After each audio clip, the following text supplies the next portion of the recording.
Je vais ne pas plus retarder le temps. Je vais accueillir sur scène Stéphane Moda, qui est actuellement au Château Laurier. On sait qu'on a peut-être... Non, Château Laurier, Château Frontenac. Il y avait le mot... Ouais, c'est le mauvais château.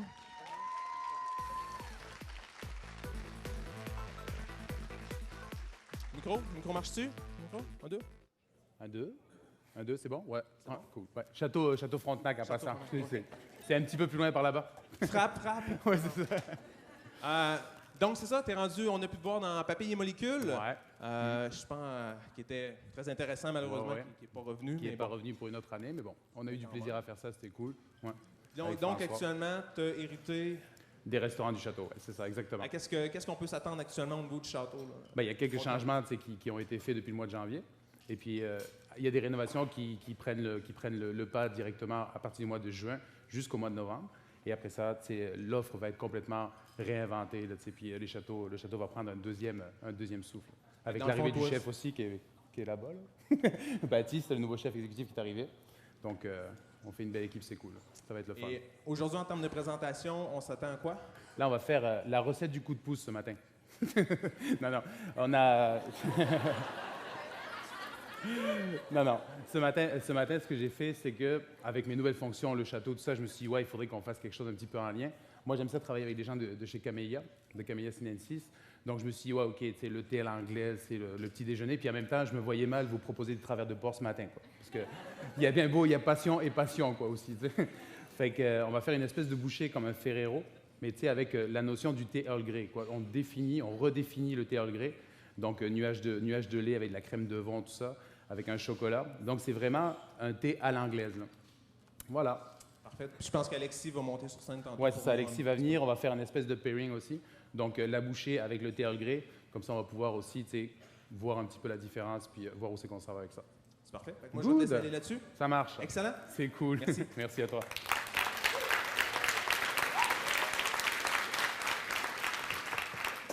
Bon, ça va bien, mais il y a de la technologie ici. On arrive, on débarque, fait que soyez gentils avec moi, ça va bien aller, vous allez voir.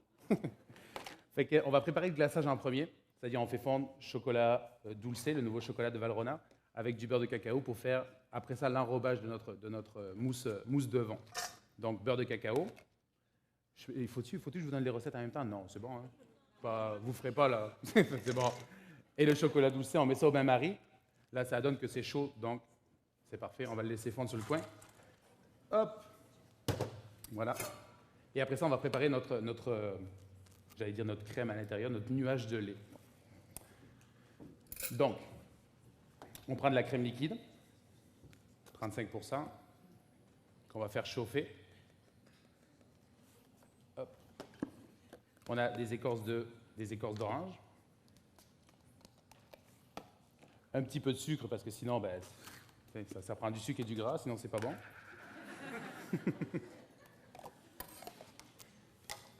Hop. Et un petit peu de jus d'orange. Parce que le thé Earl Grey, parfumé à la bergamote, donc on y va dans la grue.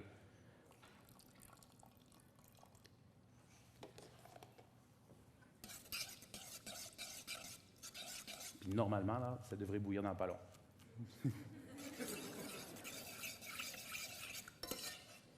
Bon, en attendant que ça chauffe, ce qu'on a fait à côté pour donner l'espèce de côté croustillant, c'est un petit peu comme le Ferrero, qui est comme les noisettes, les noix, les amandes et tout ça.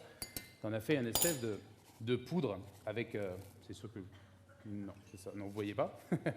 Fait que de la poudre d'orange avec de la poudre de thé noir, le thé noir du Kenya, qui sert aussi à parfumer le thé Earl Grey, c'est-à-dire on parfume le thé noir avec de l'huile essentielle de bergamote.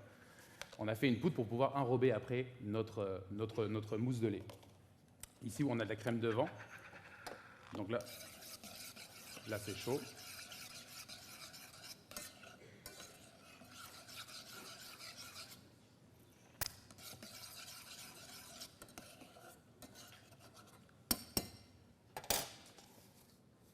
Le thé, c'est nécessaire, c'est pour faire du thé Earl Grey, forcément. Donc on met du thé à infuser là-dedans. Et là, j'ai oublié une passoire. Francis, est-ce qu'on pourrait avoir une petite passette, s'il te plaît, une petite passoire, quelque chose pour filtrer? Ce serait cool, merci.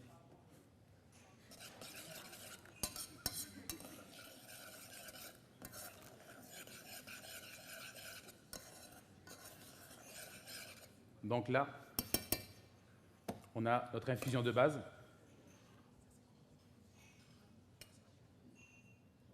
Merci Francis. Donc on a notre infusion de base. Ce qu'on veut faire maintenant, c'est la faire refroidir parce qu'on veut rajouter de la crème de vent. La crème de vent, c'est comme le mascarpone. Si on la met trop chaud, ça va virer, ça va devenir trop liquide et on perd un petit peu les proportions et la notion de gras, de texture, de beurré si on veut. Donc là, j'ai préparé une glaçante, c'est un bain-marie avec des glaçons. Et là, je passe ça là-dedans. Donc là, on a une crème parfumée. Hop.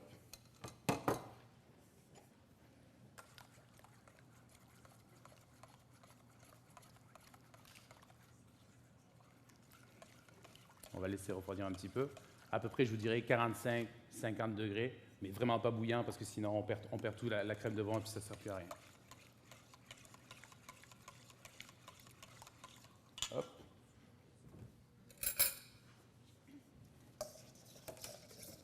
Là, notre glaçage lui est en train de fondre.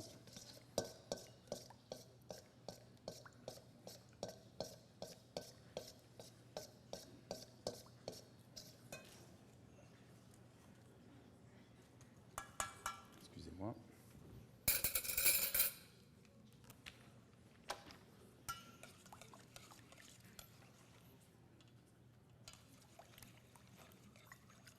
C'est bien parce que dans la télé, normalement, on peut couper aussi. Hein. C'est à ce moment-là, normalement, qu'on coupe. Hein. C'est toujours plus facile comme ça. Hein. Sinon, ce serait des documentaires de cuisine. Yes. Bon.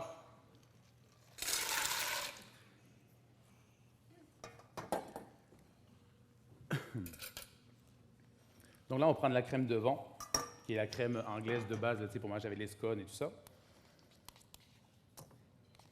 Qui n'est pas épaisse, qui est extra épaisse.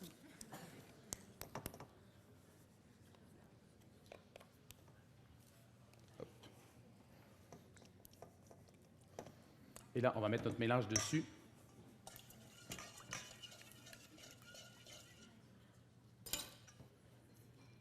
Petit à petit. Pour garder cette émulsion-là, pour garder c'est vraiment la texture.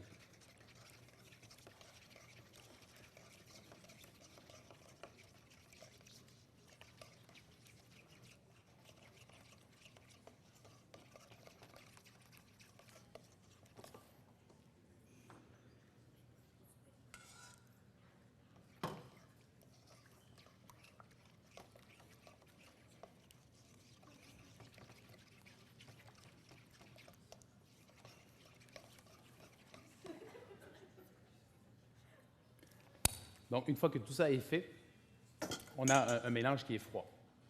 Donc, ce qui nous intéresse ici, c'est de lui donner maintenant une texture, lui donner un petit peu de, j'allais dire de fluffy, là, excusez-moi, d'aérien.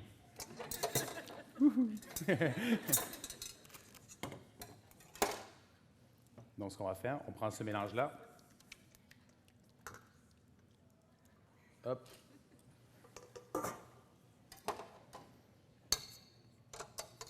Là, on prie pour que ça soit branché. Pour avoir l'air fou juste à moitié. Puis là, on lui donne une émulsion, mais pas trop, parce que la crème de vent, c'est déjà à la limite du beurre. Donc, si en plus, on le brasse trop, là, ça vient complètement en beurre, ça ne sert plus à rien. Les instruments magiques, ça, c'est génial, ça. Des flexipanes en demi-sphère.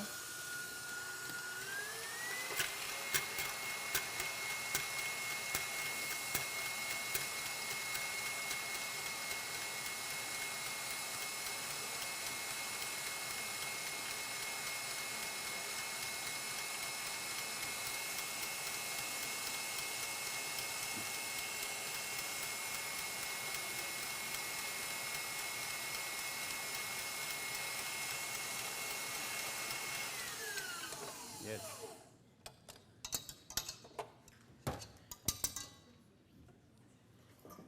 Donc là, on a vraiment une texture qui est plus crémeuse, qui est plus aérienne aussi. Là, on va remplir nos moules.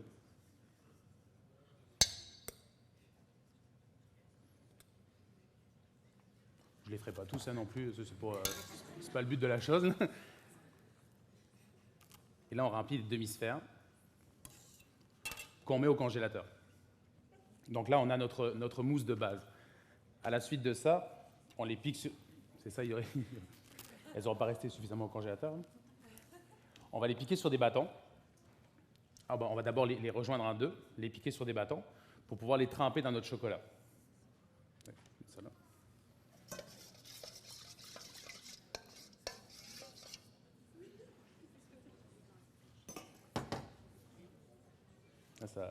Ça devrait être épique, rendu là. Donc, on les enroule dans le chocolat, puis on met notre préparation autour. Oh, oh, oh. Comment? Oui, c'est ça. Ben, si tu veux, rendu là. Et après ça, on va lui remettre une deuxième couche, parce que le côté gras du beurre de cacao va faire en sorte que tout ce qu'on met autour ne reprendra plus d'humidité non plus. Donc, on va quand même avoir ce croustillant-là autour de ça. Et là, on attend. On attend. on attend. J'ai préparé, sur la bouchée que vous allez voir, j'ai préparé aussi une gelée de thé noir qu'on va mettre par-dessus. Et ça va être servi comme ceci. Donc là, à l'intérieur de ça, on a tout. On a l'expérience du thé à l'anglaise, c'est-à-dire on a le nuage de lait, qui est comme le produit laitier crème de vent qu'on mange avec le scone. On a le chocolat dulcé, qui lui représente un petit peu la pâtisserie qu'on mange avec le thé. Puis on a aussi le croquant. Donc c'est un petit peu comme un Ferrero. C'est la texture, c'est le comment on appelle ça. Donc c'est un petit peu l'esprit du thé à l'anglaise, mais qui est redéfini de cette façon-là. Je ne sais pas si on peut passer le thé maintenant là, pour commencer à voir goûter. Ouais? Ouais, si on pourrait faire ça là, je pense que ça a du sens. Ouais, moi, ce serait cool. Ça serait bien. Là, on va préparer la gelée de thé.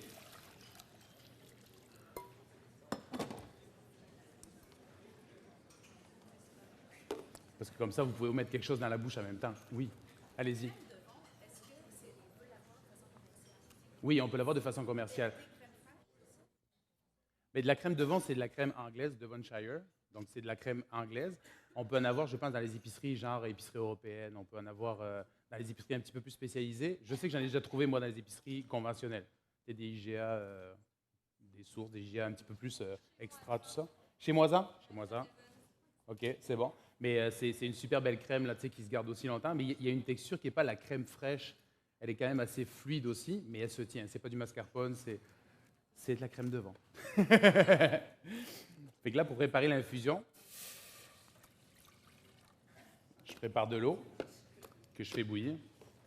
Tic, tic, tic.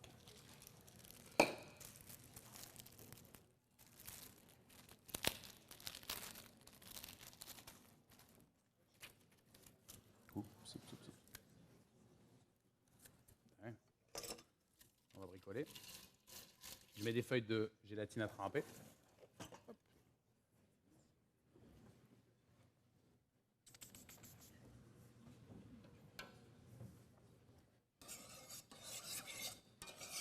Et après ça, suivant les specs de camélia, de Alexis qui est là ce matin, c'est 95 degrés. On en met plus que ce qu'il dit, parce que forcément, nous, on aime ça. Et puis après ça, on met notre thé à infuser. À la première ébullition, on le retire, on va le passer après. Parce que nous, ce qu'on veut, c'est vraiment récupérer tout ce qui est tanin, tout ce qui est couleur. Ce n'est pas une infusion qu'on va manger, qu'on va boire, c'est une infusion qu'on va manger. Donc après ça, on va rajouter tout ce qui est gélatine, agar-agar, on laisse refroidir, on mixe et on fait une espèce de gel qui va nous permettre après de pouvoir directement le déposer sur chaque bouchée pour pouvoir avoir aussi une notion de thé, l'espèce de notion fraîche de thé. Pas simplement de thé préparé, mais de thé frais. Donc là, ils sont en train de préparer les bouchées.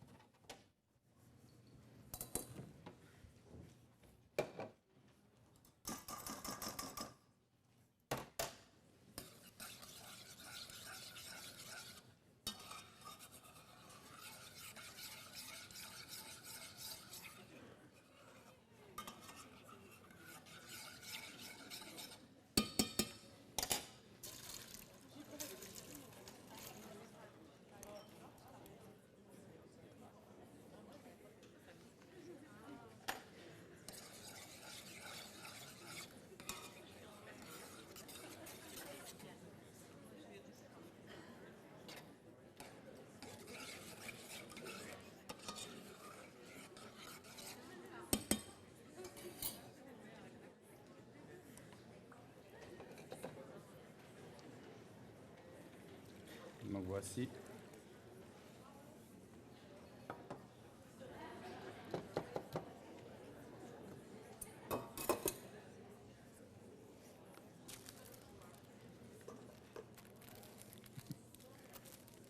On a perdu l'attention, là, c'est fini. Là.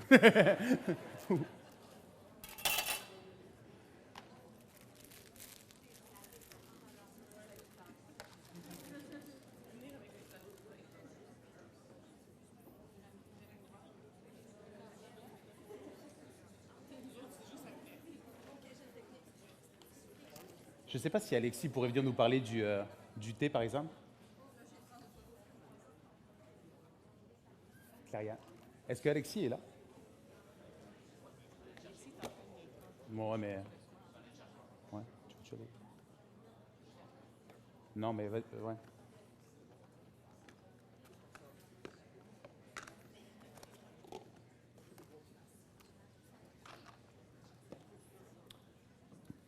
Je voulais savoir si tu voulais nous parler un petit peu de ton thé qu'on est en train de servir, parce que la bouchée est là, le thé, comme ça on pourrait faire un petit peu... Y a-tu un... Oui, bonjour. Un micro de course? Ah oui, j'ai pas de micro, moi.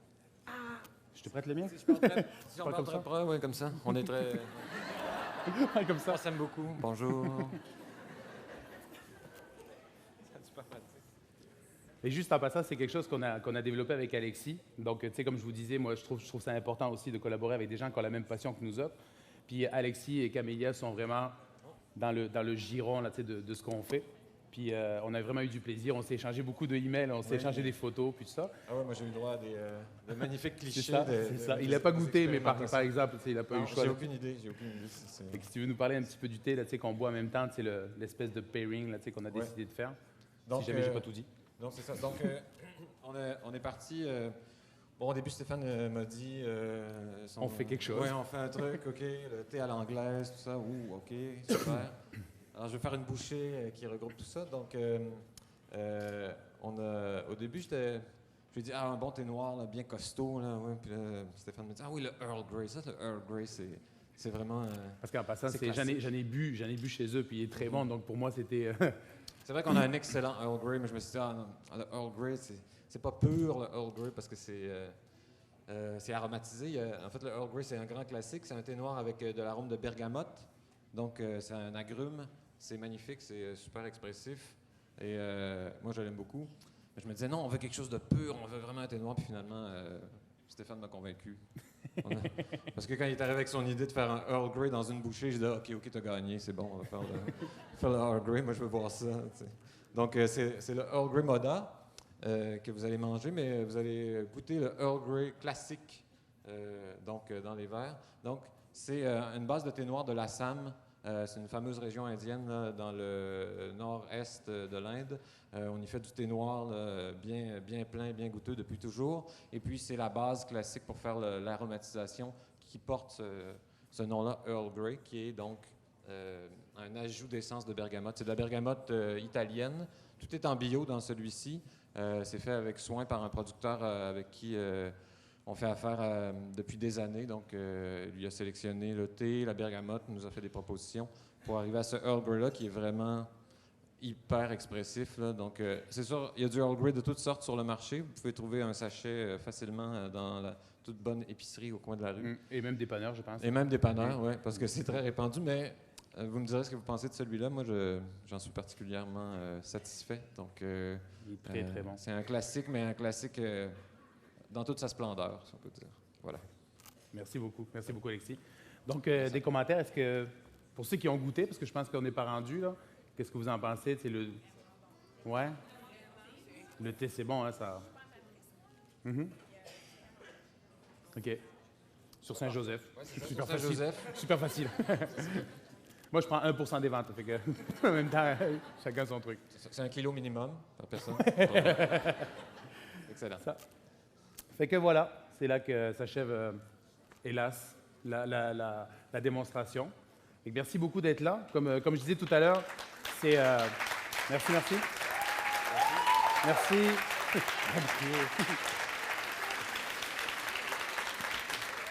Comme je disais, il faut être passionné pour être là à cette heure-là. C'est bien, lâchez pas.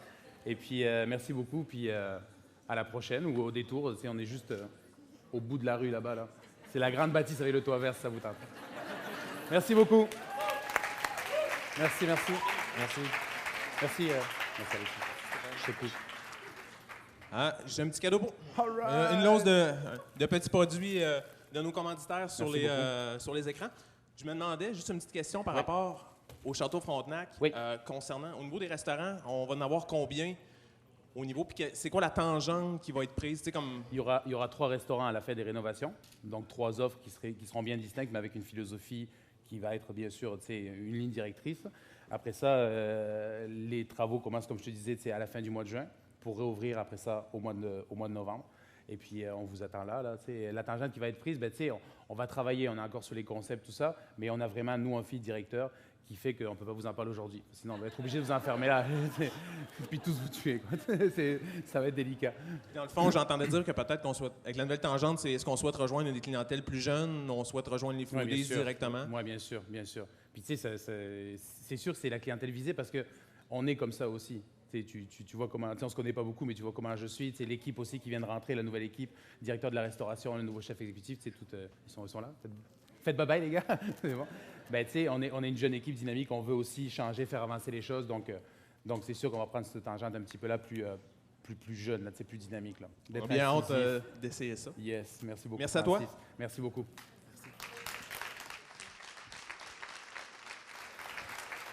Je vais, en attendant la prochaine présentation, on finit de servir peut-être quelques bouchées. J'ai peut-être oublié deux petites choses. Pour ceux qui veulent accéder au Wi-Fi, il y a un Wi-Fi qui s'appelle Food Camp, c'est un concept, et le mot de passe est Food Camp 13. Food Camp 1, 2, 1, 3. Et dernière chose, étant donné que le Food Camp roule essentiellement à 99,9% au niveau des réseaux sociaux, le hashtag à utiliser, c'est FoodCampQC, qui est indiqué sur l'écran lorsque les commanditaires roulent. Donc, on fait un petit clean-up, on termine avec les petites bouchées à passer, puis Arnaud Marchand et Dominique Jacques vont se pointer sur scène. À tantôt.